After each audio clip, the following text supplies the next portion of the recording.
송광용의 밤마다 카페테라스. 선거에 임하는 아이들에게. 총선을 앞두고 온 나라가 선거 이야기로 떠들썩하다. 3월 초엔 매년 학교에서도 선거가 진행된다. 학교도 선거 시즌이 되면 들썩거린다. 얼마 전 초등학교 3학년인 첫째 딸이 반장 선거에 나가고 싶다고 했다. 딸은 올해 새로운 학교로 전입했다. 이제 전학한 지 일주일 남짓 지났을 뿐이었다. 딸의 목표는 분명했다. 체육부장이 되는 것이라고. 아내와 나는 내심, 인지도도, 친한 친구들도 없는데 그게 될까 하는 걱정도 되고, 한편으론 스스로 도전하는 게 기특하기도 했다. 우린 혹시 아이가 실망을 할까봐 표를 못 받아도 도전하는 마음만으로 대단한 거라고 응원을 가장해 포석을 깔았다. 선거 전날에 딸은 손수 연설문도 쓰고 소견 발표 때 들고 할 거라며 작은 피켓도 만들었다. 연설문은 며칠 전에 자기가 풀었던 국어 문제집에 나왔던 글을 한두 문장 가져오고 나머진 나름 고심해서 적었다. 다 적은 연설문을 깨끗한 종이에 다시 옮겨 적고 사용하라고 했더니 외워서 할 거란다. 너는 다 계획이 있구나. 아이가 스스로 어떤 목표를 정하고 미숙하지만 나름의 노력으로 준비하는 걸 지켜보는 일은 즐거웠다. 선거 결과 10명 중 4표를 얻어 4순위에 올랐단다. 1에서 3순위와는 표 차이가 제법 나지만 공동 4위를 한 남학생과 체육부장을 놓고 가위바위보를 했는데 지는 바람에 학습부장이 됐단다. 엄마 아빠는 앞에 나서는 거 싫어하는데 누굴 닮았을까 싶었다. 아내와 나는 신통방통하다며 웃었다. 부모가 곁에서 아이들의 도전을 응원하는 일은 중요하다. 그렇지만 그 도전이 제대로 된 방향을 갖지 못한다면 오히려 아이에게 독이 될 수도 있다.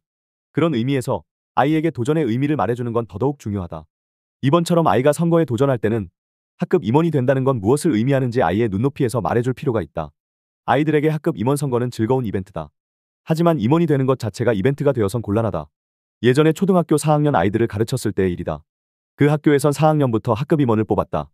그 아이들은 생애 처음으로 선거라는 걸 치르는 셈이었다. 의욕적인 아이들은 반장이 되고 싶다는 일념으로 큰 기대를 가지고 준비했다. 선거 당일 아이들은 설렘과 흥분 속에서 선거를 치렀다.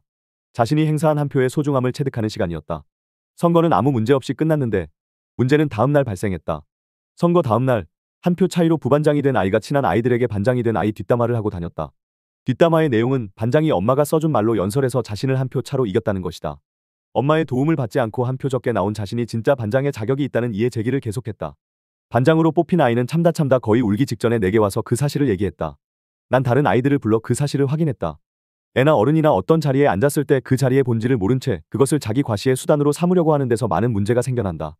한 표 차이로 부반장이 된 아이에게 반장이라는 자리는 봉사나 희생이라는 의미보다 학급의 최고가 된다는 의미에 가까웠을 것이다. 학급 임원 선거는 4학년 때가 처음이고 그 아이는 생애 처음으로 공식적인 리더라는 자리에 서게 된 것이다. 어쩌면 리더가 무엇인가에 대한 개념이 없는 게 당연했다. 그저 반장이나 부반장이 되었다고 하면 주변에서 치켜세워주고 어른들은 주변에 자랑스레 이야기하니까 우월감의 근거로만 받아들이는 것이다. 이것이 내면화되고 고착되면 아이가 커서도 자리를 내 존재 이유로 삼는 불쌍한 어른이 되는 것이다. 아이에게 이제 시작하는 지금이 리더가 무엇인지 그 본질을 알려줄 수 있는 적기였다. 일과 후에 부반장 아이를 잠시 남겼다. 아이의 잘못된 행동은 잘못된 인식에서 비롯되는 것이기에 잘 가르치면 아이는 더 이상 그런 행동을 하지 않을 것이다. 선거 결과를 존중하지 않은 것, 반장의 뒷담화를 한 나쁜 행동에 대해 지적하자 아이는 수긍하고 사과하겠다고 했다. 그러고 나서 우리는 리더는 무엇인지에 대해 이야기를 주고받았다. 반장, 부반장은 우리 학급의 리더라고 할 수 있어. 내가 생각하는 리더는 뭐라고 생각해? 다른 친구를 이끄는 사람이요. 선생님이 없을 때는 선생님 대신으로 애들이 제대로 할 수 있게 하고요. 모범을 보이고요 또. 아이는 열심히 자신의 생각을 말했다.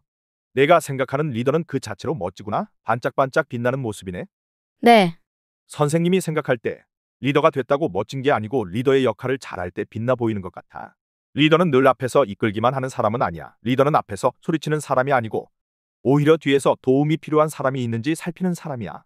리더는 내가 놀고 싶은 사람을 뽑아서 같이 노는 게 아니고 함께 놀고 싶은데 주저하는 친구에게 같이 놀자고 얘기하는 사람이야.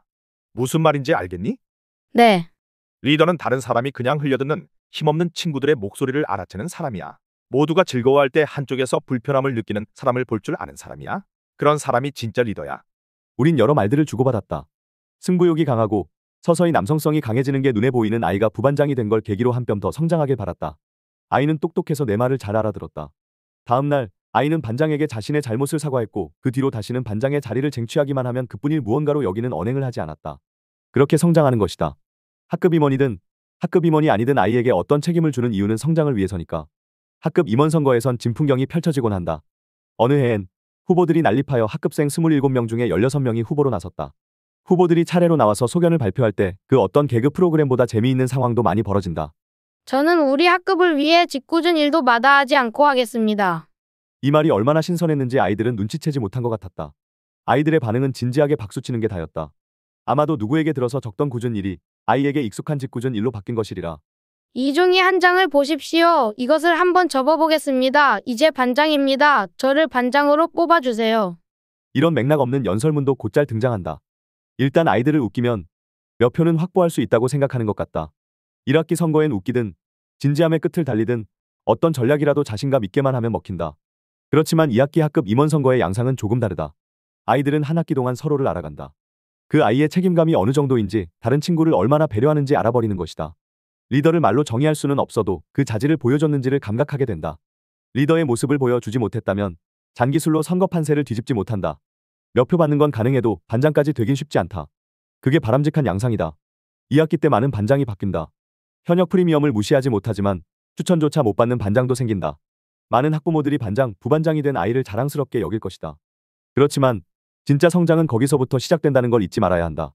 아이가 진짜 리더십을 발휘할 수 있도록 가르치고 도와야 한다. 한 학기를 겪은 뒤엔 유권자들의 진짜 표심이 나올 것이다. 앞에서 당기는 것보다 뒤에서 밀어줄 줄 아는, 위에 군림하는 것보다 아래에서 받쳐줄 줄 아는 리더, 큰 목소리만이 아니고 힘없는 목소리도 들을 줄 아는 리더를 아이들도 사랑하기 때문이다.